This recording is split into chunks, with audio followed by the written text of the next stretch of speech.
My heart ached as I watched Jean cry at our kitchen table. My wife's fiery red hair hung like a shroud over its surface, and her shoulders twitched with loud, full-bodied sobs. In a dozen years of living together, I'd never seen her sob like that. Never had I seen her grieve like that. Not when her best friend was diagnosed with cancer. Not when she had a miscarriage. Not even at her mother's funeral. I realized there was only one thing that could make her cry like that. My heart was breaking, but not because of her. It was breaking because of me. I said in a monotone, "James is dead." Stunned by my sudden appearance, she looked up at me. Her emerald green eyes widened with shock and fear. My wife realized that she was now facing two tragedies. The first was the death of her greatest love. The second was that her husband had finally and irrevocably realized that he had never been first in her heart. Her sobs burst out again, overwhelmed by fear and pain. She held out her arms to me. Whether she was asking for comfort or asking me to comfort her, I didn't know or care. "Scott!" "Okay." Turning on my heels, I left our house without further ado, haunted by her hopeless, piercing cry. I drove the car. I always did that when I needed to think. Running might have served the same purpose, but I knew my ruminations would last longer than my condition allowed. Hell, they would probably last longer than the bones in my legs. James had been Jean's boyfriend in high school and then college. They had known each other since they were kids. Their parents and friends knew they were getting married, but they didn't. He wanted to be the Hemingway of the 21st century, traveling the world, experiencing adventures and embodying them in his works. Marrying Jean did not fit into those plans. James's need to make his own way in the world was stronger than his desire to marry her, and so he left her. His rejection broke Jean's heart, but by the time I met her 3 years later, she seemed to have recovered. I had no indication that there was anything left in her heart but love for the man she had known all her life. She and I dated and quickly fell in love. My wife was a gorgeous woman, tall and athletic, but also the quintessential feminine. If her dreams had gone in that direction, she could have easily been a model. Instead, more than anything, she wanted a loving husband and a happy family. When we were dating, James was hardly ever mentioned in conversation, and certainly not more often than any of my exes. Perhaps that should have been a clue. She'd known him for 15 years. He should have been more prominent in anecdotes about her childhood. It hadn't occurred to me at the time. Now the gap made me wonder what else I'd missed. We'd only met a couple times. The first time was at our wedding, where I was told he was invited as her childhood friend, not her college sweetheart. His parents were old family friends and were also invited, but that didn't confuse me. What did surprise me was how different James and I were. I was brown-haired, tall and slender, with the body of an endurance athlete earned by long hours of running and playing tennis. He resembled a firefighter, short in stature, powerfully built with unruly black hair. Heck, Jean was a few centimeters taller than him. It wasn't just the physical difference that separated us, however. He exuded an ebullient, down-to-earth personality filled with roguish charm, while I was much more reserved and, if nothing else, solid. Some might even say boring. That's not to say I'm cocky, but I'm not looking for trouble either. I immediately disliked James, and he obviously felt the same way about me. Even if it wasn't for the lovely Ginny becoming a bone of contention between us, I think we would have despised each other. He wasn't, I thought, anything special. Moderately handsome, educated, and driven, but he wasn't exceptionally intelligent or accomplished.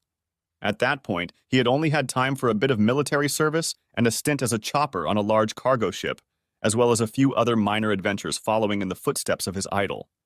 In my estimation, I surpassed him in almost every way. Then I saw Jean looking at him. When I was around, she treated him in a friendly and even sisterly way. But when she didn't realize I was watching her, I saw a longing in her that bothered me. I asked her about it, but she laughed and said it was just what might have been, nothing more. My loving fiancé gently chastised me for the way I looked at an ex we once met for coffee, but I let it go. After all, she was to be my fiancé. I had won the hand of a beautiful maiden, but he had won her heart. I just didn't know it at the time. After the wedding, Jeanne and I plunged headlong into married life. I was happy she seemed happy. In every way, she made me realize that she was the perfect wife, loving, caring, and passionate. A true partner. We were newlyweds, and we behaved exactly like that. But the longing I saw never completely left my mind.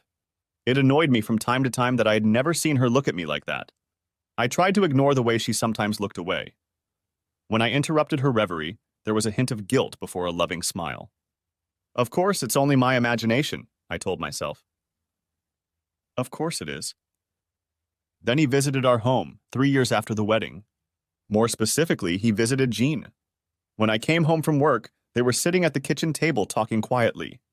I caught only scraps of their words before they noticed my presence, but their body language and the urgency of their quiet conversation made me wonder. James's hand rested on her arm and they leaned into each other. His face was earnest and hers was conflicted. My anxiety increased when they noticed my presence. James pulled away from me with a smug expression on his face that was somewhere between defiance and contempt. Jean nearly jumped to her feet and rushed to shower me with welcoming kisses. Darling, I'm so glad you're home. I see. I stared at the uninvited guest sitting at my kitchen table. He held my gaze. James. He stood up. Actually, I was just leaving. I wish I could stay, but I'm leaving early tomorrow morning. Going to McMurdo Station in Antarctica for 6 months. I didn't pretend to be sorry he was leaving. And he didn't pretend he didn't care. Jean looked around the room quickly, politely but clearly dismissing him. You'll have to come visit us when you're in town again. I'm sorry you can't stay longer. James smiled at my wife as she pulled away, then kissed Jean on the cheek and hugged her. A little too long, a little too close for my taste. Letting her go, the guy pretended like he wanted to shake my hand. Scott, thank you for taking care of Jean. I can see how devoted you are to her. She's very lucky to have found her true love. His manner became almost affable, but something lurked behind the pleasant facade, some kind of joke. He was laughing at me. Judging by the way Jean's hands retracted, she was aware of the joke but didn't think it was all that funny. I stared at him, ignoring his outstretched hand, and then nodded dismissively. Have a good trip? Once he was gone, we began to row away. There was more than just an old friendship between her and James. We both knew it, but she didn't want to admit it. I didn't believe Jean had cheated on me, but I couldn't put the possibility out of my mind. She looked at me silently for a while, but I knew I was right. There was some guilt in her, some indiscretion that I saw in outline, but not completely. After a few days, things between us fell apart. James had left for the yacht to freeze his ass off, and we were still here. She did her best to make me forget my anger and suspicions. I loved her, and it worked. We spent the whole weekend in bed making up, and 9 months later... While trying to pull off the road, I jerked the steering wheel of my car and nearly flipped it over. Only by luck did I not get hit by another car as I jumped out of my car onto the curb, scattering my lunch on the pavement. 9 months. Oh my God. Rachel wasn't like me. She was a clone of her mom. Nathan was the same. Oh my God. Oh my God. I sat in my car on the side of the road for a long time, until the sun went down. The text notifications and my wife's unexpectedly cheerful ringtone sounded over and over again, but I barely paid attention. My gaze was fixed on the horizon, trying to find some sort of balance in a world that no longer made sense. I'm not usually the most emotional person. I won't say I don't cry. In my opinion, any man who does is either lying or emotionally retarded. But I almost never cried in public. By the time I was ready to hit the road, my face was flooded with tears and my shirt was almost soaked through. In the cheap motel room, I finally looked at my phone. To her credit, Jean's messages went from apology to concern to fear. There was never any anger in them. The same couldn't be said for mine. A simple back off was all she got in response. Then I unplugged my phone and lay staring up at the water-damaged ceiling, wondering if I should get a divorce. Wondering how I would explain divorce to my children. Wondering if they were my children. Suffering kept me awake for so long. I was exhausted, and the worries and heartache were finally behind me for a while. I could only wish that they would not come back as soon as I woke up, that they would be nightmares and disappear in the light of the morning sun. But then I opened my eyes again and smelled the faint odor of mold and cleaning products. I realized that the dream was my marriage, and my wife's paroxysms of grief yesterday were my awakening. There was no point in taking a shower. I would have to change back into the same clothes. After all, I had to get home. Eventually, might as well have been immediately. Jeanne was asleep on the couch when I opened the door, but she jumped up when I came in and said something. I don't know what it was exactly. I still couldn't process what I'd already learned, so my brain just let her words slip past it. The way she ran up to me, however, reminded me of nothing so much as the way she jumped up from the table to assure me that nothing untoward had happened during James's last visit to our house. Or what I thought was his last visit to our house. I certainly never saw him again, but what did that really mean? Without a word, I squeezed past her, stripping off my clothes as I went and throwing them on the floor. Normally, I wouldn't walk around my house naked, but the kids were spending this week with my parents on their farm. At least the asshole died at a convenient time. Of course, Jean and I had to spend this week rebuilding relationships and possibly working on another sibling for Rachel and Nate. A half-brother? Damn, I felt like throwing up again. I let the water run down my body, trying to get into a state that would allow me to focus again. The only problem was that every time I managed to focus, I felt like I was staring at the sun. It was all too much and yet too little at the same time. I learned things I never wanted to know, but it wasn't enough to tell me everything I wanted to know. She loved James with such intensity that his leaving hurt her more than anything else. It was obvious. Had she loved him so? Our entire marriage? Supposedly, she'd never loved me like that. If I hadn't suspected it before, hadn't remembered all those wistful glances out the window like she was in Wuthering Heights, her reaction when I'd caught her crying and put two and two together had finally convinced me of it. Loved him. Loved him more than she loved me. Did she love me at all, or was I just convenient? Did it matter? Was I willing to spend the rest of my life with someone knowing I would never be her true love? True love. What a bastard.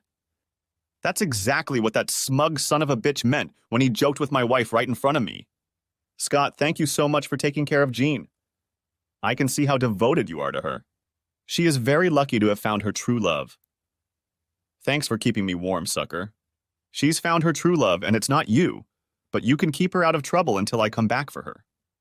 She loved him. Loved him from afar or loved him in the flesh? In my house? In my bed? Loved him enough to become a cuckold so I'd raise his kids so he'd have a ready-made family when he was done with his shitty adventures? I stayed in the shower until the water was cold. I wasn't trying to punish myself, I needed to cool off. With rage, I was ready to destroy a dead man. I couldn't trust myself around a woman who betrayed me with him and someone else's children. My children? By default, I assumed. That's how the state would see it. I loved the children. That was the plain truth. I clung to that, to the knowledge that they were mine, that I changed their diapers and put them to bed, drove them to daycare and school, held them when they had nightmares, and tried to teach them right and wrong. That last one I certainly couldn't trust their mother with. That much was clear. I had to cling to that love because I needed to get the truth out of Jean. No matter what she said, my anger grew and grew. I needed that pure love for my children to just walk out the door again in the worst-case scenario. I had never been cruel to a woman in my life. I didn't want to believe it was in my character. But I had also never been betrayed in such a comprehensive way, and a man doesn't know who he is until he's put to the test. I hoped I was made of strong enough material to stay true to the person I thought I was. She left the clothes for me on the counter while I showered. I tossed it in the laundry basket and went to pick out something else. Now I didn't need anything from her but the truth. When I came downstairs, she was sitting at the kitchen table again. Always at that damn table where all the worst things in my life seemed to happen. I was going to take it to Goodwill later. Jeanne was staring into her cup when I approached. She looked up, anxiety and sadness reflected on her face.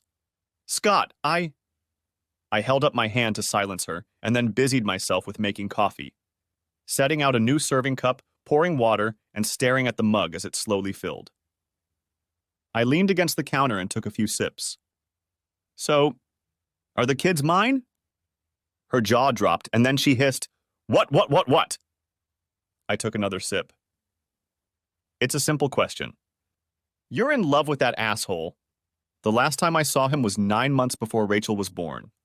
1 + 1 = did you bitch cuckold me? I never talked to Jean like that. She was the center of my universe the entire time we were together. Those words were like a slap in the face. It was a tremendous shock, pain inflicted by a man she never believed could hurt her. In the last 24 hours, I had become intimately acquainted with that sensation. She stared at me in bewilderment. Answer the goddamned question. Are the kids mine? She screamed, Stop it! Her sadness turned to misery, tears rolling down her face. How can you ask that? I would never, I would never do that to you. How can you even think? I exploded at her. Because you've been in love with someone else the whole time we've been married, you traitorous bitch. What the hell am I supposed to think? That I love you too. I've never cheated on you. I would never have fun with someone else, you asshole. I turned away from her and muttered, too. What? You said, I love you too. That means you love him. At least you said one honest thing finally. Assuming it's honest, assuming you're not lying to me about it so I don't blow up our damn lives. Scott, I love you. Of course I love you. I rolled my eyes. Of course. How can you even... Jesus, Jean, would you stop acting like I'm stupid or unreasonable? My gaze dropped to my coffee cup, not wanting to dwell on the woman who was supposed to be mine. If I'm right and you still love him and have loved him all the time we've been together and love him more than you love me, then shit, Jean. How is that love? How can you marry someone if you don't... I shook my head. Why? Just why? Her tone softened. Scott, please. I love you. I promise. And as for whether I love him more or... She sighed. Please, just sit down. I can explain. I snorted. That would be an awesome feat. Scott, you're pissed! I get it. I deserve it. I know I deserve it. But please, please, please let me explain. I really do love you. I'm so glad I married you, Scott. I'm so glad you're my husband and the father of my children. Please, baby, just... A growl from the darkness. Don't. What? No baby, or favorite, or sweetheart. No cute names designed to make me feel warm toward you. Don't try to soften the blow. Just tell the truth for once in our marriage. Jean nodded reluctantly. Sit down? Please? I pulled out a chair across from her and sat down. I didn't snuggle against her, didn't want to give her the opportunity to put her hand on mine or sit close enough to smell her sweet scent. I loved her like I'd never loved anything but my children, and I knew I was weak to her charms. Foolish. That thought, that word made me angry again. Good. My resolve grew firmer. Good. You say you can explain, so explain. She swallowed, then placed her hands on either side of the coffee cup. Jeanne closed her eyes, inhaled and exhaled, then opened them.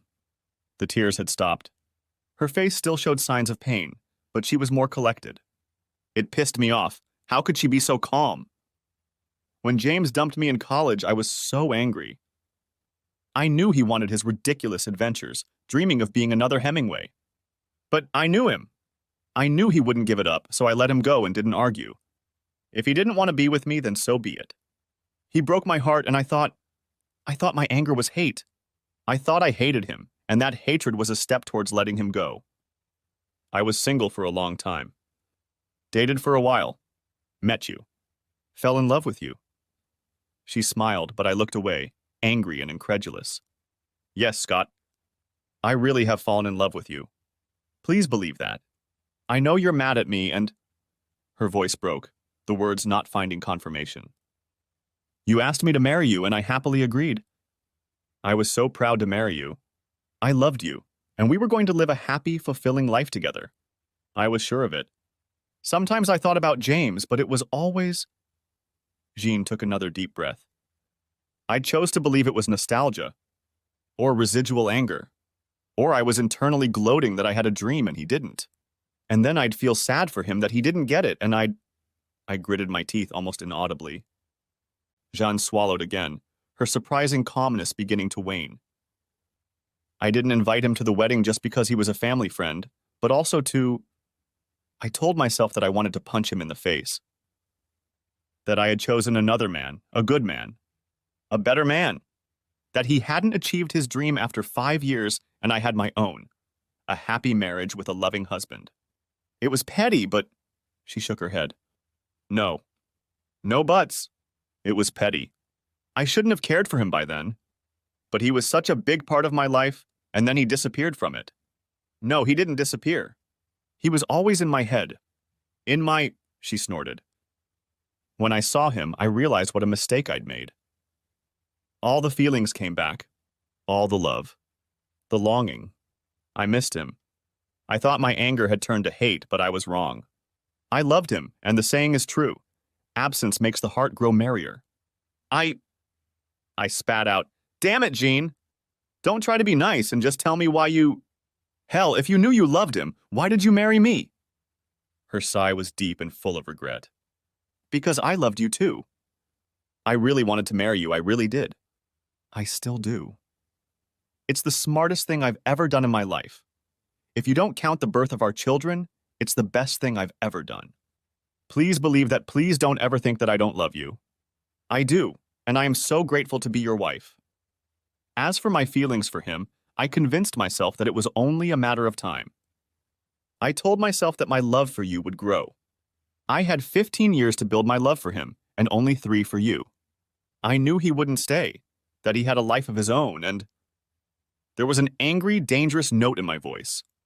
"So you'd just leave me at the altar if he snapped his fingers?" Jean sat silent for a while. "I don't know if I would have abandoned him then." "I don't. I'd like to think I wouldn't, but that's looking back on almost a decade of experience. But I'm sorry, Scott, I probably would have. If he'd said he was done with his traveling and wanted to settle down..." She waved her hands. "I'm sorry.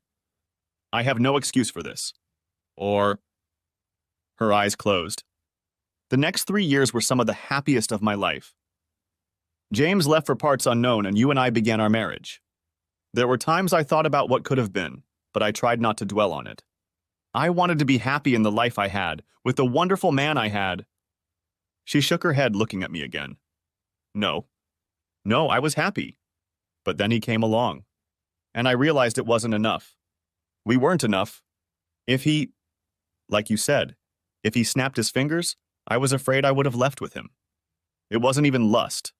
I told you, and I was honest, that there was never anything physical between James and me. Not once in all the time you and I were together. But there was. There was a sense of completeness. I can't explain it. When we were sitting together, I told him I wished things had been different. There was impatience on his face, sort of. But also, I'd known him a long time, and I knew he was going to tell me that he wasn't done traveling yet. But he realized he had me, and he was trying to keep me hooked. The expression on Jean's face turned grim. That's when you walked in. And I saw your face, and there was resentment and jealousy on it. And I compared it to his face, the face of a man who saw that he could get his head around me and reveled in it. And I realized what a mistake I was making. I wouldn't throw away what you and I had because of one fantasy. I snorted. And yet, her voice sounded so muffled when she spoke next. I wish I had met you first. I wish I had grown up with you. She wiped her eyes with her sleeve. You're so good. I wish you're everything I should want. I want you so badly. And I love you. I love you. Coldness filled my voice. I've just never loved as much as I deserve. Jean's gaze avoided mine. The look on her face was undeniably guilty. Why couldn't you just let me go? Why did you? If you're telling the truth, if Rachel isn't his and... Her eyes stopped on mine, anger blazing in them. She's yours. They're both. I've never been unfaithful to you. Not once. I've never been faithful. What? I looked at her with contempt. You've never been faithful to me, Jean. Not really. By refusing to entertain everyone else. It doesn't say not having fun with everyone else. When you looked away, were you abandoning him or me? When you thought about how you wished he was the man you wanted, and then what happened? Do you think you honored me? Honored our vows? I won't even ask if you fantasized about him when we were in bed together. We both know the answer. The question is whether you fantasized about him. Is that fidelity? Cherishing me? She didn't answer. I knew from her eyes that she couldn't, not if she had any hope of keeping her husband. Why did you trap me in this marriage, Jean? Why didn't you just let me go and find someone who could love me the way I deserve? I know it's your fantasy, this domestic goddess of yours, just like his stupid trip around the world that got him killed. I chuckled. And how did that bastard even get away with it? She looked away, tears in her eyes. Oh, I'm sorry, was that tactless of me? Asking how the love of your life died? How cruel. How thoughtless. An evil chuckle escaped my lips. God, I hope it was agonizing. I hope he died screaming, and I hope it took a long, long time. Jean couldn't hide her shock, but she didn't lash out. Instead, she moved on to the original question, the answer to which was less painful. I wasn't trying to trap you. I knew you loved me. I knew that... She closed her eyes again. I knew you were as devoted to me as I was to him. Maybe even more so. I couldn't have my dream, not all of it. He'll never love me the way I want him to, but I can still have a family with you. With you, exactly you. I wanted to be the wife you deserve, or at least try to give you that. Even if I couldn't love you the way I should have, I wanted to try. Oh, well, that's just great. I've heard that, but a miserable marriage? Really? She shouted, What would you have done if I'd left? Would you just pick up and move on? Would you try to find someone else? Because let me tell you, no matter how wonderful a person is, no matter how beautiful, loving, or kind, no matter how wonderful a father, provider, it's not that easy. I can't just turn it off. Do you think you could? Honestly? I should have had the opportunity. I'd rather... My hands clenched into fists. You goddamn bitch did to me what he did to you. You dreamed of a husband and children and a home, and when he couldn't be a husband, you found the next strongest and pulled me down with you. She stood up, placing her palms on the table. It wasn't like that. I thought I could... I love you. I really do. And I wanted you to be happy. And I knew you looked at me the way I looked at him. Do you really think that if I left you, you'd be this happy again? That you'd be able to trust someone else really trust? I broke you because I was weak and stupid and selfish. I broke the best man I've ever met and I couldn't fix him. So I tried... Jean lowered her gaze. I tried to give you a happy life. A lie that was mostly true anyway. All the love I could give you, even if it wasn't as much as you deserved. She snorted. Even if I loved you the way I loved James, it would never be as much as you deserved. But I can give you a happy home. Children that I thought would make us both happy. I convinced you that you were the only... No, I'm not. What? She threw her head up. I saw you. I suspected, when you were looking off into the distance, that... I sank into the chair, so tired. You were never as good an actor as you thought you were. I always suspected. But when we had kids, what was I supposed to do? I wasn't going to leave them, and it was only suspicion. Not proof. Until I came home and you were sobbing over that worthless asshole who broke your heart. No. No, you're just saying that. You're angry, and I understand that, but if... No. No, please, no! She covered her face with her hands. Oh God, Scott. Oh God! I stood up. I wish I'd never met you, Jean. Because now I have 2 kids that I love. From you, from a woman I never should have married. And I'm stuck with you no matter what I do. I love you, you're right about that. And maybe you broke me by the time we had them. Maybe I could never love or trust again. But now? There's no chance now. So I can either be alone or with you. As I turned to leave, she said, Please, Scott, I love you, I really do, But I had already walked away from the table and headed for our bedroom. I packed my things, not wanting to stay under the same roof with her, at least not until the kids were home. It didn't make sense. They were the reason I would stay if I did. I weighed my options, angrily stuffing my clothes into my suitcase. Rachel and Nate were going to do DNA testing. There was no question about that. And I was sure there was more to the story, but I wasn't in the mood to hear about it. I nearly turned the table over when she told me about our damn sham marriage and her supposed motives, and I couldn't bear to hear any more shattering truths from my love. When I left with my bag, Jean begged me to stay, but I couldn't. I had almost a whole week without the kids, and I was going to go somewhere to clear my head. Today was Saturday, so I didn't have to worry about work for a couple more days, but even then I had plenty of time off. But at the moment, I needed someone I could use for advice. Someone who I knew would give me good, mostly unbiased advice, even if I hated it. My brother and his girlfriend were on an archaeological dig for 3 months, so they were off to the side. I had a couple college friends still living nearby who might be a good fit, but I already knew where they were coming and why. Warren was too flighty, adult responsibilities rolled off his back like water off a duck. Bobby, though he wasn't a bad, tough guy on the whole, was so unsuccessful in matters of his personal life that it hurt. There was only one option left. Scott. Henry's cheerful voice lifted my spirits, as did the huge bear hug he had me in. He was a big beast, with a barrel chest and hands the size of catcher's mitts, but he also possessed one of the sharpest minds I'd ever known. Of all my friends, he was the best candidate for good, well-reasoned advice. Plus, he had a spare room. We sat down in his living room and had a couple beers each, just chatting at first. He was a professor, never married, but popular with the ladies. Henry had fallen in love before. He'd almost married once, but his heart belonged to science. He sought status and didn't want to move when his longtime girlfriend's career went elsewhere.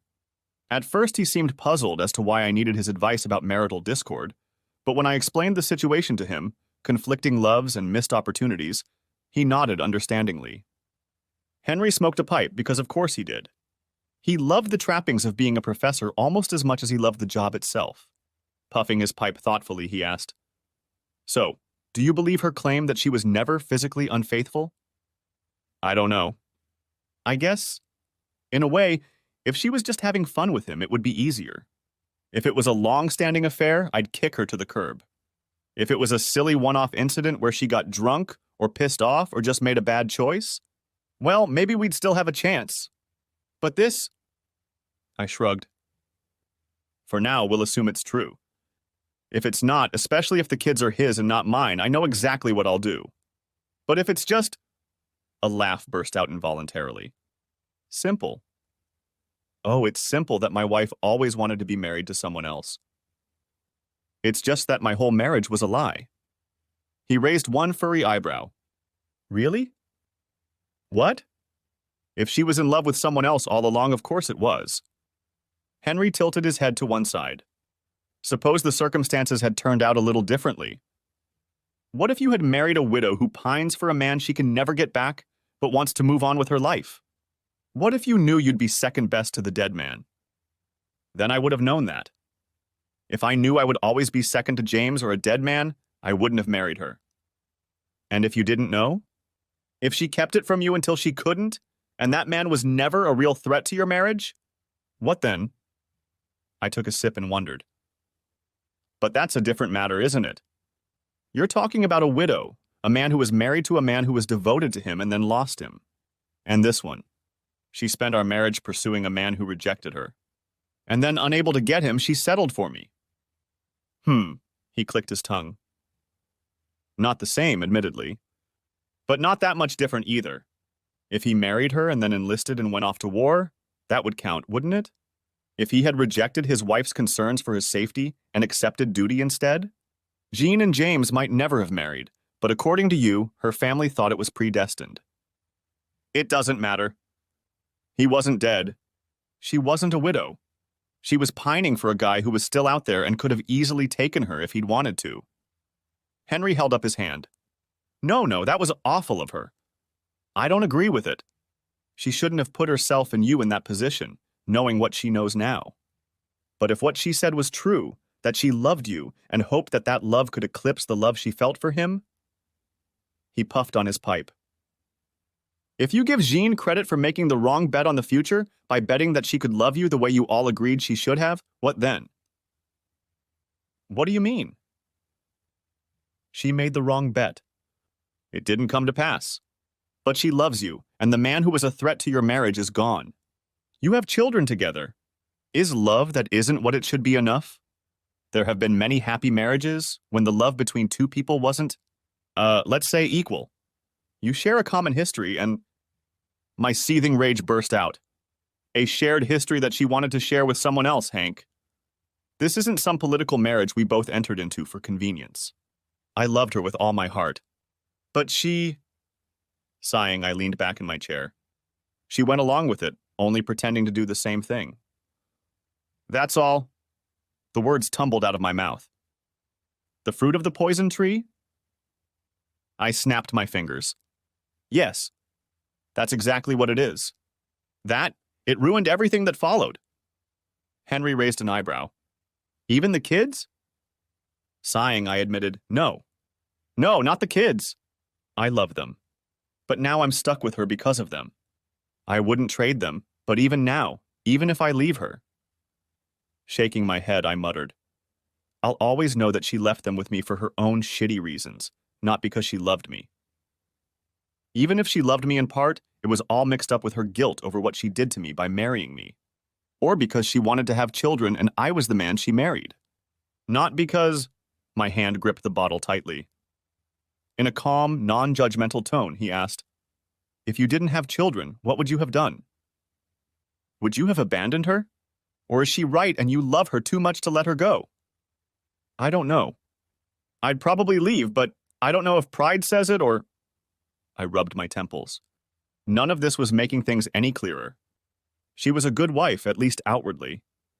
I suspected she was still in love with him, but I still didn't know how deeply. And if I'd only suspected and he never came back, I'd have no reason to leave. But now, I waved my hands. I just don't know. That's why I needed to talk to you. Quite. Another puff on the tube. Let's approach this from a different perspective. Let's say you break up with Jean and eventually find someone else. She falls in love with you and you care for her. Perhaps even love her. However, you realize that you will never be able to love them as much as you love Jean. So what do? Jesus, Hank, I don't know. I guess. Hell, if she loved me, I'd let her know that I'm still hung up on my ex, and that I love her, but for a while, and let her decide for herself. He looked at me. Is that what you know you should do, or is that what you would actually do? Or is it something you'd only do now that you know what it's like to be on the wrong side of the equation? Screw you! I couldn't contain the laughter in my voice. You know, you should have made it easier, not harder. I do, but at my own pace. His chuckle was a deep bass roll. But I like to hear myself talk too. Obviously. Ignoring the teasing, he continued. You also have to think about how this will affect Nathan and Rachel. Will you be able to trick them into believing everything is okay? Before this revelation, you had no beef with Jean. She has maintained her farce for a long time, at least in part because, according to her, it's not really a farce. Can you do the same? Especially consider that Jean is likely to be more affectionate, both emotionally and physically. More feminine, to say the least, than before. Considering that and your own affection, will you be able to hide the offense well enough for your children? I pondered the question and then said slowly, Perhaps. I'm angry with her now, and I'll probably stay that way for a while longer. I'm heartbroken, and I don't know if that will ever change. But I can probably keep it up, at least until they go to college. Then you have a few options. You can stay with her and do your best to ignore what you know now. You can divorce her and hope you find someone to replace her, which I think we both know is unlikely. Or you can break up with her and remain single. Each of those options would affect your children differently. And what do you suggest, Professor? He laughed. Oh no, you're not going to put that on me. Well, if you were in my shoes? Henry shrugged, his expression bittersweet. I made my choice and pursued my passion a long time ago. Sometimes I regretted it, but never regretted it enough to do things differently. However, I am not you. We talked until late afternoon, but not so much about my situation anymore. He and I chatted a bit, watching soccer and gossiping about our old classmates. It was great, an island of normal human companionship in the middle of the storm. When I went to bed that night, I actually slept well, which surprised me. I was even more surprised when I woke up the next morning with a clear head and a definite direction. Home country? Grinned Hank behind my back as I packed my bags the next morning. Or heading for new horizons? Heading home. Well, home for now, I guess. Forever or just for now? I zipped up the zipper on my suitcase. That depends on what Jean has to say about certain things. Probably not forever. For a while, I guess, until Nate goes to college in, 12 years or so? I can't be a part-time dad for 12 years. I felt a small lump in my throat. A lot of this. It's all so hard. He put one massive paw on my shoulder. Hang in there, Scott. If anything, I think you're making the right decision. You're a good man, and you have good kids. You and Jean are both great parents, no matter how angry you are with her. I nodded, and he gave me another giant-sized hug before picking up my suitcase and walking me to my car. I waved as I drove away, but my thoughts turned to home. To home and to my wife. The woman I loved. She was a real bitch. I still loved Jean. She was right in that if I left her, it was unlikely I'd ever find a man I'd love half as much. And after that, I was just as unsure I could trust her again. Nevertheless, I had some things to figure out before I went ahead with the plan I'd devised after talking to Henry. Opening the door, I found Jean standing 2 steps ahead of me. Sure, she had been like this our entire marriage, so why should it be any different? She smiled weakly and got up from the couch. Scott, please come and sit with me. I can prove that I was faithful to you the whole time we were together. I looked at her, and she lowered her gaze to her hands. Physically. I know. My wife raised her gaze to me again, full of despair. I know it's not enough. I know that, Scott. You deserved more than that. But I can prove at least that. I sat down, but not up close to her. Jean frowned, noticing the gap forming between us, but that was to her credit. She knew how to handle it. My wife brought 2 boxes into the living room, one small, one much larger. She held out the smaller one to me first. These are all the letters I got from James. They are irregular. Sometimes he wrote every few weeks, and sometimes I didn't get a letter from him for months. I opened my mouth, an angry sound beginning to brew in it. I know. I know, Scott. I should have... Jean shook her head. I should have done a lot of things differently. She continued, trying not to interrupt the conversation. You can see that they're love letters. In a way. They talk about a lot of things. About how he's coming back for me, about his plans for us, about... Anyway. But you see, he never talks about seeing me after that time you found us talking in the house, and between our wedding and then. I scoff. So? You could selectively delete the ones that talk about you having fun with him. Her face turns red. I haven't deleted any. There are some that... Jean closed her eyes. They talk about how we were younger. What he was like back then. I've sent him some letters, but not many, and not as affectionate as the ones he sent me. I told him I couldn't be his. That I wouldn't leave the children or you. Interesting wording, sweetheart. She frowned deeply. It wasn't... I didn't mean... She growled. Damn it, Scott, I've been faithful to you. I tried my best. A shove of her foot caused the second, larger box to topple over, spilling out its contents. Several notebooks. These are my journals. I wrote in them almost every day. You can see. Jean stood up, reached behind the couch and pulled out another diary, then tossed it into the pile. I don't know. I don't know what you'll see. I know what I wrote, but I don't know what you'll see in it. I'm sorry, Scott. I'm sorry. I regret what I did to you more than I regret anything in my life. But I'm glad too. I'm glad because I really love you. I'm so glad you're my husband and the father of my children. You're everything I've talked about before, everything I should want. I know I messed up.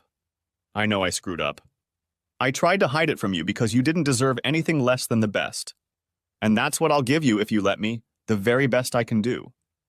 Her shoulders slumped. Just read them, Scott. There are gaps in the letters because... She laughed wickedly. Because James was an irresponsible asshole. But I'm not irresponsible. At least not entirely. I've been writing in my journals almost every day, and they're all in there. You can see that I was telling the truth, Scott. I stopped lying. I wish I had stopped years ago and we could have faced this together. I was hoping you'd never have to deal with the consequences of my stupidity. But here we are. I love you, Scott. Please, I'm begging you, read them. It's all there. Everything I've been hiding, everything I've been feeling, everything I've been wanting. I don't deserve you, I know that. Or maybe you don't deserve me to deal with me and what I've done. However you look at it. But please, Scott, I'll do whatever it takes to keep our family together. You were right when you said it was my dream, but it was yours too. And it still can be. I will do everything in my power to keep her safe if you let me. My wife walked to the door and grabbed her keys from the hallway table. I'll go out. It's not far, just to a little cafe on Claremont. Find the time and space you need.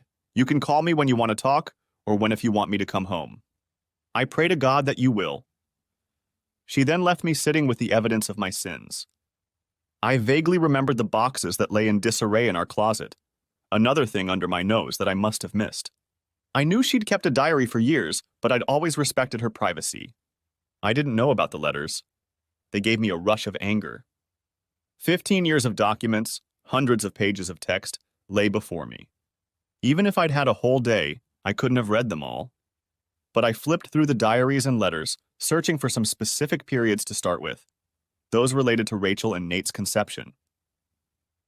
During Rachel's conception, there was mention of James's visit, our confrontation and her fears, but that was it. They only talked for 15 minutes before I came home. He was gone. We had a fight. The diary records all of this, as well as her feelings for me. Jean really loved me.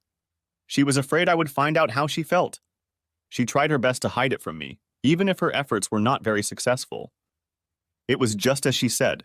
She even tracked her cycle during the periods when we were trying to conceive Rachel and Nate. I expanded those 2 periods and added a few more. Our wedding, a few anniversaries, our birthdays, a few other special occasions. There were loving descriptions of our nights together, detailed descriptions of her days spent taking care of the house and kids, excited notes when she received letters from James. My wife loved me. It was obvious. She was even, in her words, in love with me. I found many notes dealing with her guilt over a variety of topics. As I suspected, she fantasized about James for most of the time we were together. She dreamed of what he would be like as a lover with presumably dozens of notches on the bedpost, as opposed to her insecure young love. Jean's words showed some disgust at the thought of him being with others, but also excitement. She wrote of her desire for him to stay with her. She wondered what kind of father and husband he would be. But other writings showed that she herself realized how silly all these notions were. I was a much better lover than he was, both technically and romantically. She raved about me as a husband, bragging about my patience and love for our children. In other passages, she chided herself for being foolish, for dreaming of the man who had left her rather than the one who had married her. By mid-afternoon, I still had many pages to read, but I had already gained new insight into my wife's obsession and shame. The diaries took a back seat to James's letters. If my wife's diaries were indicative of a tormented woman, the adventurer's letters revealed a smug, manipulative cretin. He interspersed marvelous tales of adventure, danger, and excitement with honeyed ramblings about how much he missed her and how the end of his wanderings was near. This pattern was repeated from his earliest messages to his most recent. Like a street preacher, the end was always near, and true believers only needed to be ready for its return. The diary entries made upon receipt of each letter followed their own pattern.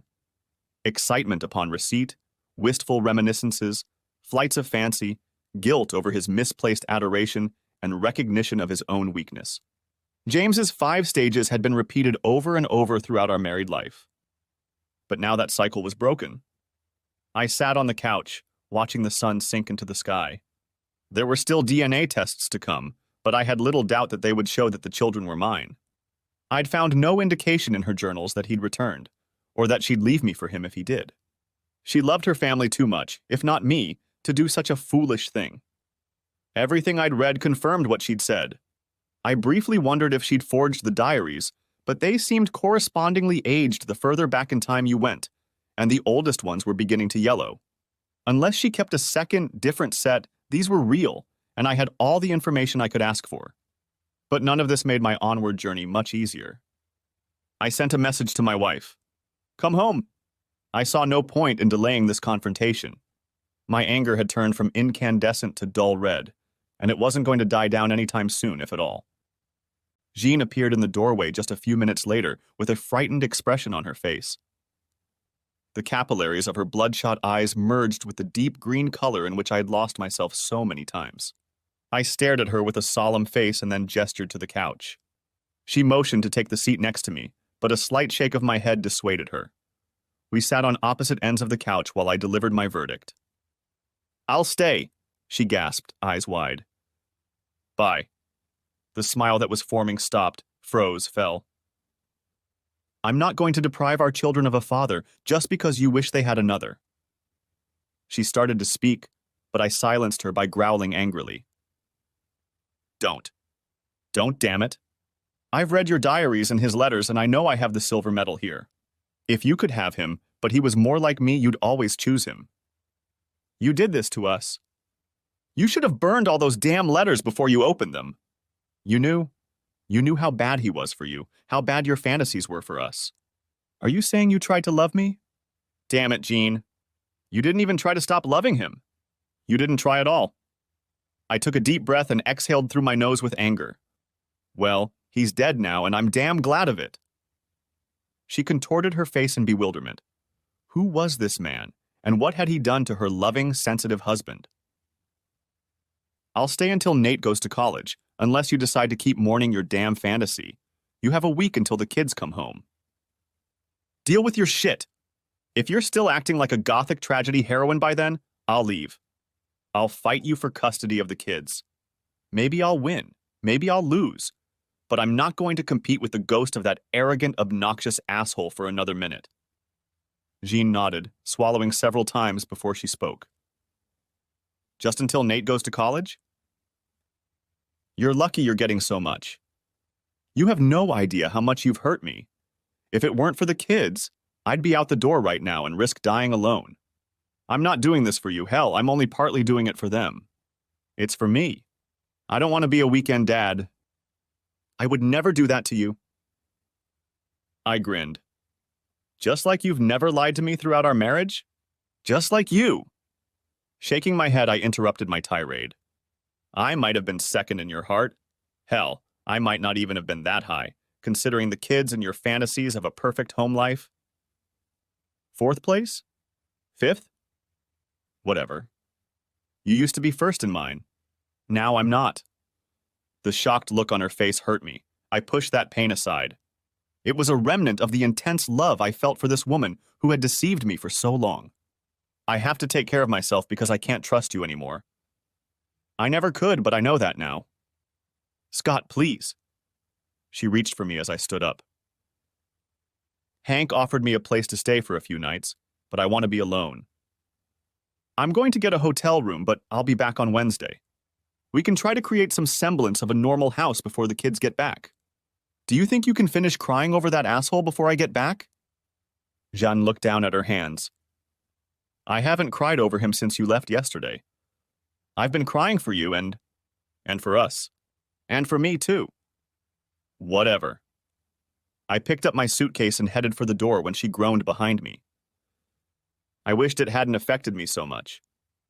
The few days I'd spent in the hotel had given me a taste of what I imagined life would be like after the divorce. I wasn't a fan. I called my kids every night and had long conversations with them.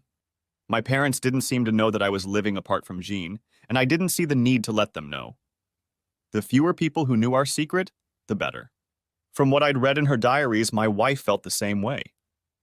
By Tuesday morning, I was tired of living out of a suitcase 5 kilometers from home. Part of me wanted Jean to suffer and torture a little more, but frankly, I doubted that was even happening. She was getting her way, wasn't she? I promised to maintain her perfect illusion for a while longer, and I was sure she thought, with unfortunate accuracy if I was telling the truth, that she would eventually return me to normal. I figured I could go home and try to play my part in her little charade. But that didn't happen. When I opened the door to our house Tuesday night after work, the first thing I noticed was the smell of rot.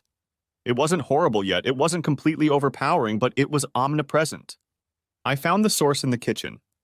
A sink completely clogged with dishes, garbage piled up to the top, a plate half full on the kitchen table with flies buzzing around it. I called out to Jean, but there was no answer. This was not like her at all. Fearing the worst, I dropped my suitcase and ran to our bedroom. The door rattled open and I squeezed in. She was lying on top of the blanket, still dressed in the clothes she had worn on Sunday. She was asleep, thank God, only asleep. Jean slowly awakened from her slumber when I shook her. Scott? What? A smile, a frown, streams of tears, all in a matter of moments. You're home. I didn't clean up. Scott, I'm so sorry. Let me get up and... She tripped over the edge of the bed and fell to the floor, then began sobbing. Please, I have to, I'm sorry. I'm sorry. I'm sorry, so sorry. Jean, make it up to me, sweetheart. Make it up to me. She crawled toward me, and I stood, stunned in place. Her trembling hands weakly tried to undo my belt, and she continued her inarticulate one-word tirade. I'm sorry, I'll be so good to you. Anything you want, let me make you feel good.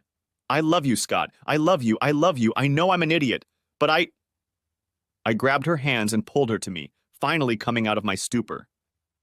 Jean, stop! Why? She roared in my face, a manic light burning in her eyes. That single syllable burst the dam, and a slurry of self-loathing followed, half slurping in exhaustion. Why, Scott? Why should I? I'm a stupid bitch who can't love the best thing in my life the way he deserves. I love you, but it will never be enough. And you know it now? You know it? You know it? You know it? You know it? You know I was never good enough for you, for anyone. I was never good enough for James. He's gone, and now you know I'm not good enough for you either. Her eyes weren't just manic, they glowed with utter madness. Or they weren't. Their pinpoint pupils swam in a sea of arsenic green. Jean! Her head snapped back. Jeanne, what have you done? What did you take? She giggled. Pain pills. All kinds of them. Yours, mine, new ones, old ones. It doesn't matter. I'm your pain. Take it away. My wife tried to focus on me, becoming almost coherent. Is today Wednesday? Disobedient husband. You weren't supposed to come home until Wednesday, mister. And you weren't supposed to find me until then. Release you on Tuesday. Find me on Wednesday. Give you a better life. Another giggle, then a sleepy sing-song speech. Scott will get a better life, can find himself a better wife. I lifted her into my arms. God, she smelled worse than the kitchen sink. Vapors of vomit, booze, sweat, and urine wafted into my nostrils as I ran to the front door, swinging it open with a hand weighed down by the weight of my love. By the time I got us both into the car, Jean's speech had deteriorated to the point where only her seatbelt kept her upright as I drove out of our driveway. I drove down the city streets at double speed, trying to keep my eyes on my fading wife and not take my eyes off the road. She slumped forward and I grabbed her arm to bring her back to an upright position and shake her awake. Jeanne, don't fall asleep, baby. Stay with me, please. My attempt to keep her awake nearly cost us both our lives when I skidded within inches of a slowly turning truck. After that crash, I focused on getting us to the hospital as quickly and safely as possible, keeping my eyes on her vomiting in my lap. We pulled into the driveway of the emergency room, blocking both lanes of traffic. A security guard ran up to the car, but when he saw Jean in the passenger seat, his priorities shifted to calling for help. A crash team with a gurney met me right at the sliding glass doors. I tried to follow them, but a grim shake of the head from one of the nurses turned the guard into a sentry who wouldn't let me pass. Sir, why don't you move your car? It's in good hands. I promise. After parking the car, I sat for a while, shivering and crying. It was partly adrenaline, partly fear of losing Jean. But most of all, it was my own words that echoed in my head. Jean, stay with me, please. How similar were the words she spoke to me, begging me to stay, as my wife begged me to fix what I was so sure she could never do. A small prayer came off my lips, for her, for me, and for our children, that she would come back to us. That we would find a way forward. I couldn't make out its shape, but I had to hope that we could carve some kind of future out of the days of our tattered past. I wiped my eyes and went in search of news. Immediately, there was nothing to be found. The staff balked at all questioning. After sitting in the waiting room for what seemed like an eternity, a nurse brought me back in. Her doctor, a pale, gaunt man with the last name Essex, was giving me grim news after grim news. Your wife is now in stable condition, but it was a narrow thing. Her heart stopped for a few minutes. If you hadn't gotten her here in time. He waved those words away, and I flinched at such a hint. We've lavaged her stomach, but she'll likely be asleep for a long time yet. I believe she will recover physically, but... Dr. Essex tried to put on a consoling look, but he failed miserably. It wasn't an accidental overdose, was it? A slight shake of my head confirmed his suspicions. then at the very least, she needs a psychiatric evaluation. I'll make a note in her chart to keep her safe from, well, from any harm she might do to herself. Can I see her? Not today. She needs to rest. He looked me over from head to toe. And so do you, I suppose. Come back tomorrow morning, bring something to calm her down. Distract her. I know you have a lot to talk about, but my goal at the moment is to keep her mentally and physically balanced. I nodded and shook his hand. He let me watch Jean for a few minutes through the window of her room while she slept. Her beautiful red hair was stuck to her forehead, and her normally pale skin had taken on an unhealthy shade of gray and jaundiced. Shallow breathing and occasional twitches of closed eyes were the only outward signs that my wife was still alive. I didn't want that, no matter how angry and hurt I was. Once home, I set about cleaning up everything. The level of dirt that had accumulated over several days amazed me. But I hadn't paid attention to what had been going on in the house since Friday night. Was she really starting to give up even then? The note I had not, thank God, found. I had enough self-accusations in my head already that a tortured apology or confession wasn't going to help. Of course, I had to tell my parents and her father what had happened. These conversations fueled my guilt even more, but they all promised to help us in any way they could. Unfortunately, none of them lived nearby, so the support was mostly moral. That night, I tossed and turned. Neither physical nor emotional exhaustion could overcome my anxiety, anger, and fear to lull me to sleep. I couldn't sleep in our room, that's for sure. She almost died in there, and would have died there if I had come home when I told her I planned to do it. How could she do that to me? To us? While drugged, she said she was trying to set me free, but how could living with her ghost be freedom? By the time I took one last look at my phone before drowsiness overcame me, it was deep morning. When I woke up, only a few hours had passed. I dragged myself out of bed and took a shower. Perhaps I should have done that the night before, but I wasn't thinking straight at the time. I chuckled to myself. I wasn't thinking straight right now either. But I still needed to face the day. To face the day and meet my wife. When I arrived at the hospital, I didn't see Jean's doctor, and there were no signs forbidding entry. She was awake, but she didn't notice me passing by her window, only looking somewhere in the distance. But as I pushed open the door and stepped inside, she looked up, then turned her head toward me and smiled. She was as clear as I'd ever seen her. Scott, I'm so sorry. I shook my head. Don't be. We can talk about it later. No, Scott. No. I need to say it. Please. Will you sit with me? Sighing, I pulled a chair next to her bed. You need to focus on getting better, Jean. I need to... I stopped. She needed to focus on getting better, like I said. We could talk about that when she was able to... Oh, Scott. She reached out and stroked my face. Her hand was so warm on my face, it felt like home. A tear rolled down my cheek. Scott, baby, I'm so sorry. For everything. Don't be. I choked out one word, just one. It was all I could say. Her tears joined mine. I have to. I love you, Scott. I mean it. I've already told you that I've always loved you, and I do. She bowed her head. I need help, Scott. I can see it now. What I did yesterday wasn't a cry for help. I wanted to get it over with. Jean, my voice cracked. I'll make it up to you, Scott. I promise I will. I'm already a little better. The doctors talked to me for a while. They're going to talk to you too. They want to put me in a place where I'll be better. Where I can think more clearly. It'll probably take a few weeks. I'm sorry, Scott. I know I'm asking more of you. You'll have to look after the kids and... I laughed. I couldn't help myself. She looked up sharply, not angry, just confused. Several cruel retorts ran through my head. If you had succeeded, I would have had to watch them a lot longer. Another way of letting me down. So you're crazy now? Is that your excuse? But as angry as I was, having nearly lost her, I was thinking clearly for the first time in almost a week. But I still couldn't forgive her. Her near death made me focus on how much I loved her and how much I feared losing her. It didn't atone for her guilt. It didn't atone for the pain. But my children needed their mom, and I wanted to try to find a new we from the wreckage of our past. We could only do that after she made amends. So I took her hand in mine, calmed down, and said, "Whatever it takes, Jean." She stared at me, almost uncomprehending, then pulled me to her, as close as the uncomfortable position we were sitting in allowed, and cried into my neck for a long time, repeating with a sob, "I love you."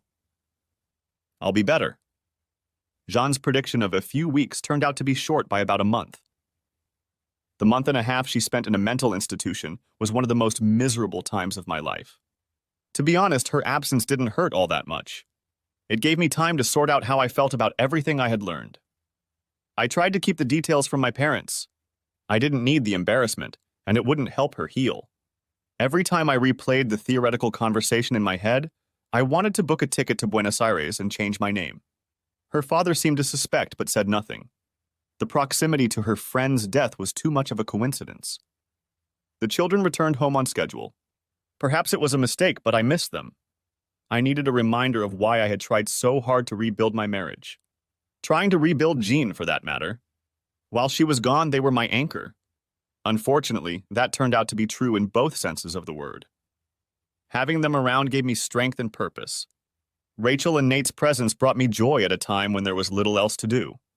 But they also presented a huge logistical challenge. I had to take on the role of father and mother while simultaneously convincing them that this wasn't a permanent status change. It didn't help that as the weeks stretched on, I wasn't entirely convinced either. I had almost no help nearby. My mother and father were still working, as was Jean's father. Uncle Hank stopped by a few times to give me some time to myself, as did Bobby and Warren, but that amounted to maybe 2 or 3 hours a week. The rest was me, the kids, and juggling my job and their school to meet their needs. Because of the constant demands, I didn't have time to think about Jean's betrayal or breakdown. Unfortunately, what time I did have was stolen from my sleep. After only a few weeks, I realized that I needed a specialist to talk to. Maybe not as much as I needed Jean, but still needed. But what I needed didn't matter much when I had 2 kids to take care of and bills to pay. What I needed didn't matter. That phrase played in my head more and more often as I waited for my wife to return from treatment. I visited her a few times, but not often. The doctors felt she needed to work on her problems in a safe, controlled environment, away from stressors. Damn shame for her. What I needed didn't matter. I needed help. With my kids, with my pain, with my feelings of helplessness and betrayal. I didn't get it. Jean got what she needed, and I didn't. Our relationship was written that way. She needed, she wanted, she got. I was getting enough to be happy, but not what I really needed. I didn't realize it before, but as they say, it's true. The problem with rose-colored glasses is that all the red flags just look like flags. What I needed didn't really matter. Instead of healing, I was festering. My love for my children masked the pain so they wouldn't see it. At least I hoped they did. I missed their mom as much as they did. That's what they saw. But it wasn't. Each week I missed her less and less and resented her more and more. And then the day came. Jean was released from the hospital with a clean bill of health and a new life rising like a phoenix from the ashes. Her children nearly knocked her to the ground when she walked through the door, and she held them tightly to her, crying and telling them how much she missed them. But it wasn't the desperate sobs I'd seen before as she plunged her dagger into my heart. It was pure joy, at least until she looked up and saw my blank stare. She hugged and kissed me too. I did it in a way that made the kids feel good. Yay, Mommy's home. Why don't you show her what you did while she was gone?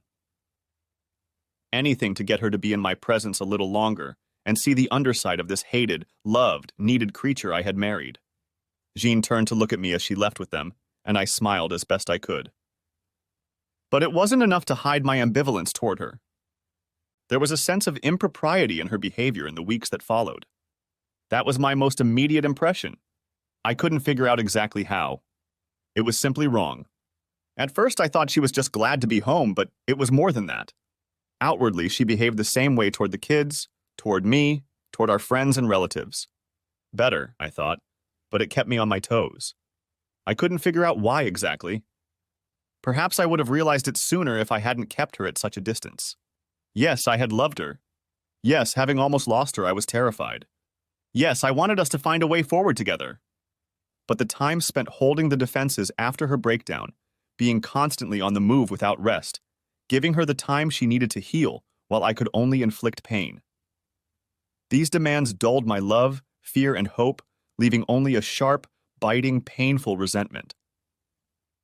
She had abandoned me. That's exactly how I felt.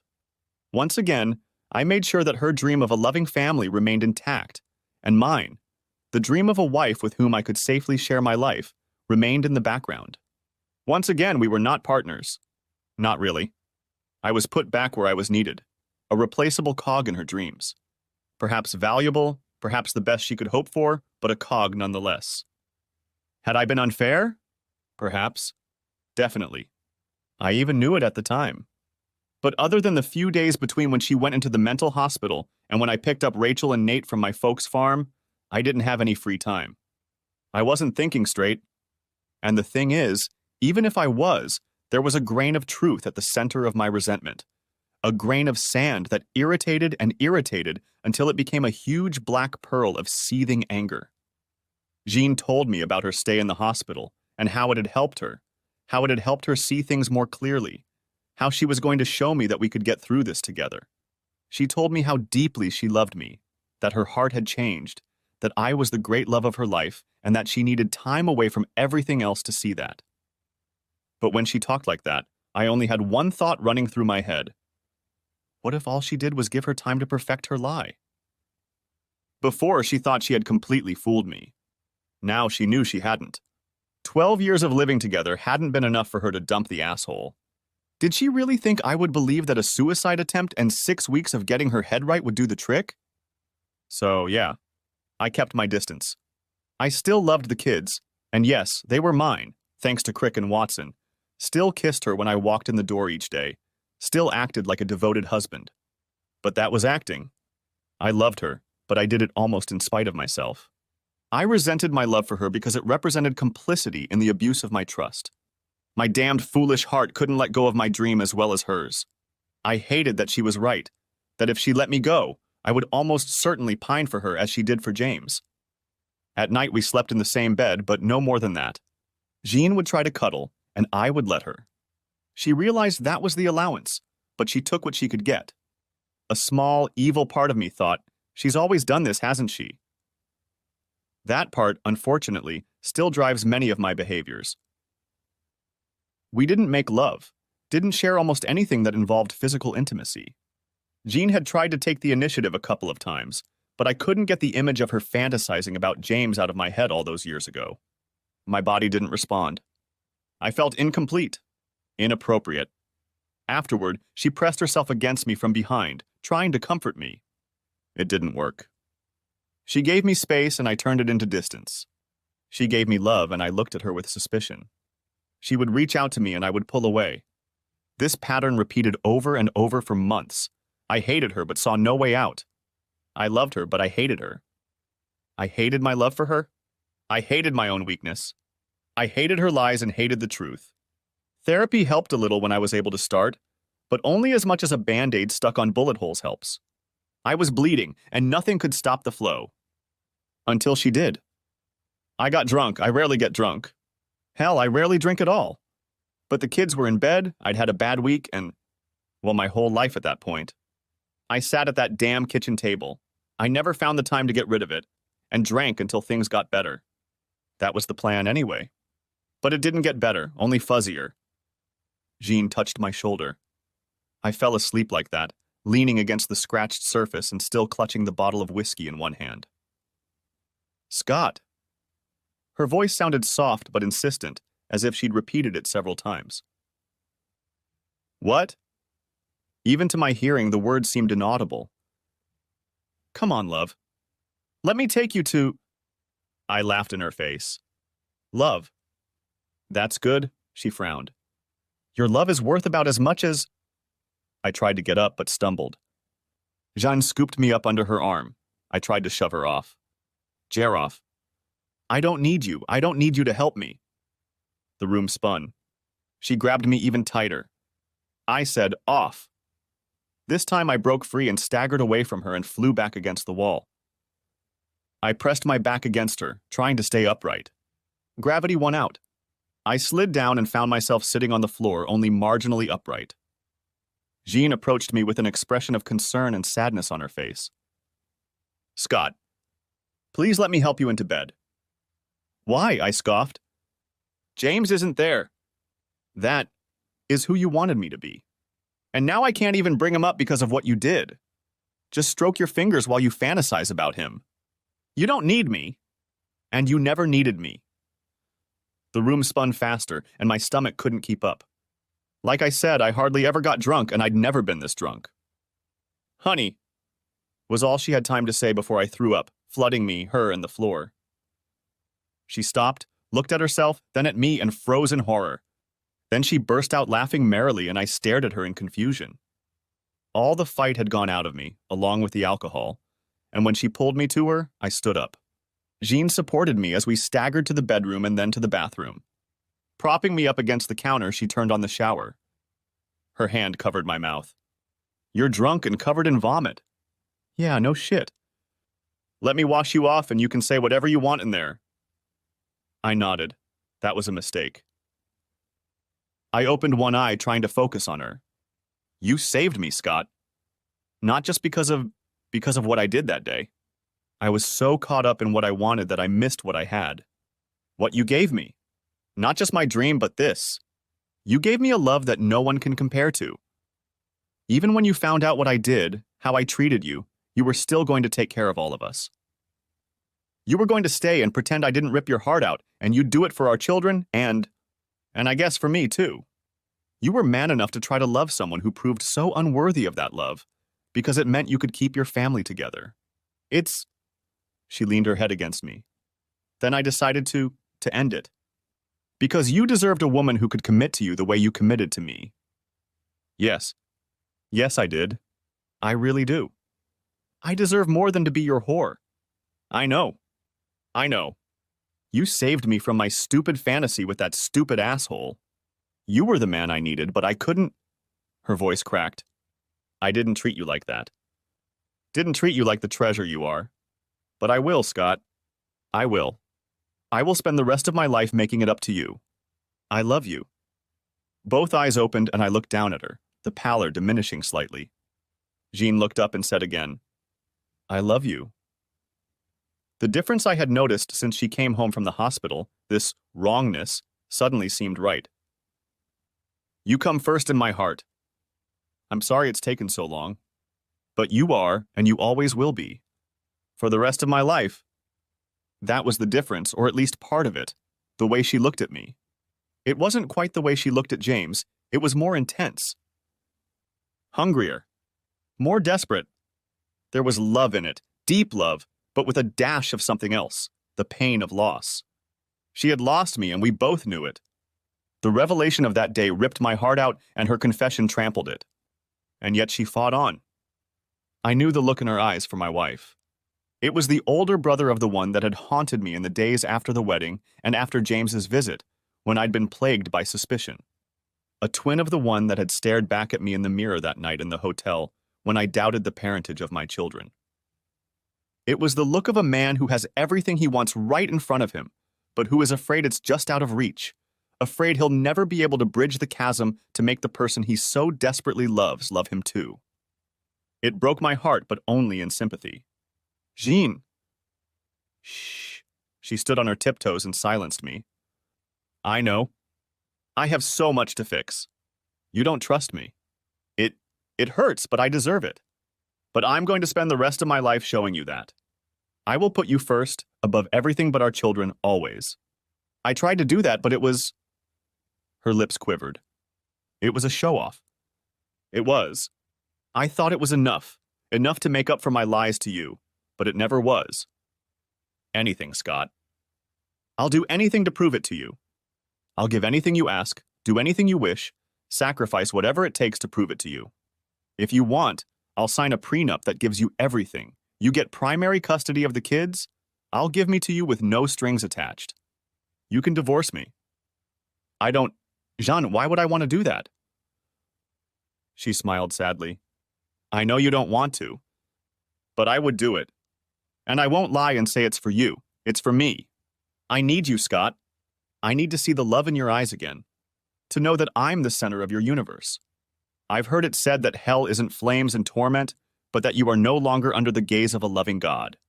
That's what it feels like, Scott. I didn't know. I didn't know how much the absence of your love would hurt. I nodded, unable to speak, and she continued. I'm so sorry, baby. I'm so sorry. The shower no longer hid our tears. Her tears poured freely. If you never forgive me, I'll deserve it. I know that. I have no right to ask you for love after taking it for granted. But if you let me, if I can bask in that glory again, I'll do anything, be everything for you. I promise you. She searched my face for some sign. I knew what she wanted, but I was in so much pain that I couldn't give it to her. I didn't trust her. I wasn't sure I ever would. But God, I wanted to. Because now I knew what it felt like to feel truly, completely loved, and I wanted her to feel it too. My wife had hurt me in ways I couldn't even describe. My wife? I whispered, almost inaudible. Mine. Jean nodded, desperately trying to grasp at any lifeline, no matter how thin and frayed I offered. Yes, yours. Yours, Scott. I'll always be yours no matter what, even if you can't be mine, you can cheat on me, ignore me, hurt me, anything. You saved me. I'm yours. I'll do anything to prove. Later, I could write it all off to the alcohol and its effect on my inhibitions, but that would be a lie. I could still feel the effects of the whiskey. She held me tightly against her, crying with love, grief, and joy. We weren't healed yet, and we wouldn't heal for a while yet. But that first step back for the first time in months gave her hope. It was enough for the moment. It was all I could do. I mean that literally. The alcohol hadn't completely left my system yet, and even getting back on my feet just seemed beyond me. I looked sleepily at Jean. She smiled and said, "Get some sleep. I'll be here when you wake up." I said, "Okay." Sleep began to overpower me, but I managed to mutter, "I need you." I heard her catch her breath as she sighed with unexpected joy before darkness fell. She was there the next morning as promised. My head was spinning, but I remained silent for a while. One night would not have healed us, but she made me believe, for the first time truly believe, that we could heal. When she woke up shortly thereafter, we got down to it. In the months that followed, both of us blossomed. We both dedicated ourselves to us and our family. Full trust didn't come until long afterward. Jean had mortally wounded my trust in her, and we both knew it would take time and regular reassurances to rebuild it. She made a series of gestures designed to facilitate that process. Not another word was said about lost love or what might have been. She burned her letters from him and would have burned the diaries if I hadn't stopped her, pointing out that they documented our lives as well as her weakness, making them valuable enough to keep. And well, she kept one of her promises to prove she belonged to me. That's how we lived until 8 months before the news of her ex-lover's death threw our lives into chaos. Things had gotten better. Not perfect, but they hadn't been perfect before. Too many lies lay between us back then for perfection. But it got better, and not only better than at our lowest point, but better than at our highest. She showed me in every way she could that she loved me, cherished me, cared for me. I began to believe that I really did hold first place in her heart, even though it had been a long time coming. But a little voice nagged quietly, constantly holding me back. You're only first because he's dead. We talked about it, talked around, over and under it. Talked until we were blue in the face. There was no way she could convince me that it wasn't true. James's death ruined our relationship, but we rebuilt it as best we could. After his death, however, she couldn't prove to me that my first place didn't come with a big fat asterisk. Until we were visited by a ghost from the past. He appeared on a day when I was working from home. Jean and I both enjoyed those days, especially during the school year. I may not have gotten as much work done, but my morale soared. We had lunch an hour before, and I was trying to finish a project so we could spend some time together before she needed to pick up the kids. The doorbell rang, not such a rare occurrence, especially considering the number of deliveries we were getting. However, the scream that came when Jean opened the door was completely out of the norm. I nearly knocked over a chair jumping up from it and nearly broke the hallway table running around the corner. But as I rounded that corner, I wished I had slowed down. There, in the flesh, stood my nemesis, the little big man who'd tried to steal my wife from me. At least in spirit. He sprang forward, arms wide, ready to embrace Jean when I came into his field of vision. She stood motionless, unresponsive. I couldn't see her face, but I could only imagine the thoughts racing through her head at that moment. Imagination and fear. Did her love for me remain intact now that it could be put to the test? He saw me and smirked. Hey, Slim. How's it going? Get the hell out of my house. Not my voice, though. Those would have been my words. Jean spoke, and the cold fury in her tone helped me shake off my fear. Get out of my life, James? He smiled at her with that condescending grin you might find on a used car salesman. Come on, Ginny. Don't you want to know where I've been? I'm sorry I scared you, but I had to fake my death. It was a cartel story and... Get out! This time she screamed and his smile faded. Faded and then turned into something else entirely. Into something evil. You don't talk to me like that. She took a step back, but he grabbed her arm. You're mine, Jean. I haven't spent the last 8 months. I'd already started to move, but she slapped his hands before I could reach them. The fury in his eyes scared me. He looked like an ancient berserker, the madman the Vikings sent first into battle to inflict as much damage as possible, regardless of the consequences. He yanked his other hand away as she tried to break free. I don't know what he was going to do.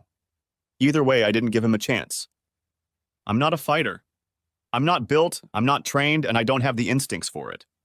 But no one was going to strike the love of my life while I could breathe. No, I wasn't a fighter. But I could still clench my fist. It slammed into his head, distracting his attention. But it was only a distraction. James grinned, releasing Jean from his arms and turning his attention to me. Oh, looks like hubby isn't such a wimp at last. He reached back, telegraphing a slap, a blow meant to humiliate rather than hurt. I blocked it with my good arm, but it felt like I'd deflected a baseball bat. The decade since I'd last seen him had done nothing but add muscle to his bulldog frame. I backed away as he advanced, trying to find a way to even the odds. She's mine, baby. She may be confused right now, but once you get out of the way, she'll come around. Your kids will be calling me daddy in a week. A wicked gleam sparkled in his eyes. She'll start calling me daddy a lot sooner than that. One hand disappeared into his jacket and then reappeared, clutching a long, thin object. Jean, run! She rushed away from him. I hoped she'd run through the door, but she didn't. Instead, she ran back toward our room and my heart clenched. She needed to leave. I needed her to leave. This maniac couldn't have her, couldn't have my children. I might not be able to stop him, but I'd die trying. Almost certainly, I thought grimly. In one way, luck was on my side. James was a cruel man. I don't know if he'd always been that way, or if traveling had made him that way. Probably both. The first few blows should have scared me. They scared me, but they also gave me time to retreat further, diverting him toward the kitchen and giving my wife a clear path to the door if she came back. Gave me a chance to fight back. He realized why I'd led him into the kitchen and laughed. Going to take your own knife? I bet mine's bigger. Jean said it was. I frowned at that, Barb, causing him to laugh out loud. He took a step back, tucking his weapon behind his back in a feignedly majestic gesture. Come on! You're not getting out of here anymore. You're going to stay here forever. He was right. I was sure of it. But Jean could be saved. That's all I cared about, that she was gone and our children were safe. I was willing to sacrifice my life for her, for them, and I would do it willingly. I pulled the butcher knife and carving knife from the block, and he laughed even harder. Amateur. Then he lunged forward, faking a punch to draw me out. It worked. The only advantage I had was distance. He backed off after the blow, but it didn't matter. He stayed within the arc of my arms, and I punished him for his arrogance. I watched the wheels spin as he moved me from prey to threat. The change in status was followed by a flurry of movement. That damn blade was everywhere, pushing me further and further away. It had me cornered, and the knives I'd grabbed for in hopes that they would even the odds were more than useless. I didn't know how to fight, much less with a knife. Only luck and his arrogance allowed me to land a single blow, and I felt the sting of many small jabs. I knew I wasn't going to survive. It was only a question of when, not if. So I did the only thing I could, The only thing that could give my love more time, wherever she was. Now she hates you. James stopped, perplexed. What? Jun knows what a worthless asshole you are. She'll never love you. She's mine forever. And even if you humiliate me, you'll never change that. He tilted his head and then chuckled, raising the knife. That's good enough. You stole her from me, so I will destroy you. I've already faked my death once, and I can do it again. You know, right after I remind her what she'll be missing. James. Ginny's voice stopped his step toward me. I looked past him and he glanced over his shoulder. My wife stood staring at him, as if trying to destroy the bastard with her mind. But if that didn't do the trick, I was sure the damn hand cannon she aimed at him would do the trick. Get away from my husband. His attention dissipated, but not enough for me to do anything and be sure of it. And I don't think either of us were sure Jean would pull the trigger. Hell, I didn't even know if her father's gift would go off. It had been sitting in a box on the top shelf of our closet ever since he'd given it to her years ago. But I decided to take a chance that he'd focus on her instead of stalking me, and took a few steps away, out of the potential line of fire. Come on, baby, you won't do it. James turned his back on me completely, and I put the knives on the counter as quietly as possible, looking around for something more appropriate. He moved toward her, addressing her like a wounded animal. You can't. You know that. I love you, and I know you love me. Click. Jean pulled the trigger, but nothing happened. We all froze for half a breath, and then chaos reigned in the kitchen. She looked frantically at the gun, trying to figure out why the expected explosion hadn't happened. He growled and shouted, I will destroy you! Lunging forward. And I fumbled for the handle of my new weapon. I had more capability than him, but along with that I had speed. Long legs, a lighter frame, runner's training, and speed born of primal fear rather than entitled resentment meant that I caught up to my former rival before he caught up to her. That same primal fear was as empowering as the speed. The flat black surface of the cast iron skillet pressed against the monster's skull guided it perfectly. James turned to me with fear in his eyes, blazing with rage. I may not have been a fighter, no, but I was a damn good tennis player. Stunned but not unconscious, he took one wobbly step toward me. Jean had apparently stopped looking into why her weapon misfired, turning a modern marvel of engineering into Stone Age garbage. The butt of the gun did its job. I don't know if it was the force of the blow, the shock of her raising her hand at him, or the accumulated damage that did the trick, but he staggered like a drunken boxer, took a few steps, stumbled, and fell onto our kitchen table. My wife and I gasped with effort and genuine relief. She turned to me, a weary, delighted expression on her face, and then she said, I've always hated this table. We laughed, and then she called the police. I ended up having to get more than a few stitches. James went to jail, and then to the morgue. It turned out that faking your death to steal from a Colombian cartel was unhealthy. 5 months after our last showdown with him, our third and final child was born. We named her Hope. Thanks for watching. I hope you enjoyed it. So subscribe to my channel and watch the next video.